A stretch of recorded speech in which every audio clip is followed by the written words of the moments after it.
सुमन गायत्री के चैनल पर आप सभी का स्वागत है। हम लोग कुंभ के समय का एक गीत है जो बनाई हैं और बना के गा रही हैं। आप लाइक कीजिए, सब्सक्राइब कीजिए। हम लोग का वीडियो अच्छी से शेयर कमेंट कीजिए, गलती को क्षमा कीजिए। पूरा वीडियो देखिएगा, लाइक और सब्सक्राइब करना ना भूलें। हमारे चैनल पर भी आप लोग ध्यान दीजिए। हम लोग का गाना भी थोड़ा थोड़ा सुनते रहिए, जो गलती होगा उसे क्षमा करिएगा। हमके कुंभ के हो, हमके कुंभ के मेलवा घुमाई द पिया, कवनो बहाना न कर।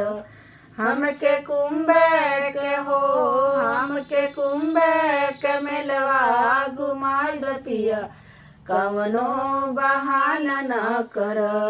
छोड़ घर के काम धंधा, जल्दी कर तैयारी। छोड़ घर के काम धंधा, जल्दी कर तैयारी। जल्दी कर तैयारी, जल्दी कर तैयारी। हमके सरजू में डुबकी लगवा द पिया, कवनो बहाना न कर। हमके सरजू में डुबकी लगवा द पिया, कवनो बहाना न कर। हमके कुंभ के हो, हमके कुंभ के मेलवा घुमा द पिया, कवनो बहाना न कर। हमके कुंभ के हो, हमके कुंभ के मेलवा घुमा द पिया, कवनो बहाना न कर।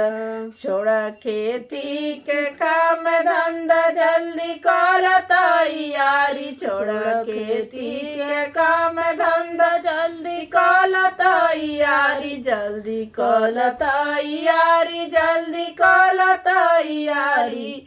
जल्दी कर तैयारी, जल्दी कर तैयारी। हमके गंगा जी में हो, हमके गंगा जी में डुबकी लगवा द पिया, कवनो बहाना न कर। हमके गंगा जी में हो, हमके गंगा जी में डुबकी लगवा द पिया, कवनो बहाना न कर। हमके कुंभ के मेलवा घुमा द पिया, कवनो बहाना न कर। हमके कुंभ के हो, हमके कुंभ के मेलवा घुमा द पिया, कवनो बहाना न कर। हमके कुंभ के धमवा देखा द पिया, कवनो बहाना न कर। छोड़ बंद कर बिजनेस धंधा, जल्दी कर तैयारी। बंद कर धंधा बिजनेस, जल्दी कर तैयारी। जल्दी कर तैयारी, जल्दी कर तैयारी।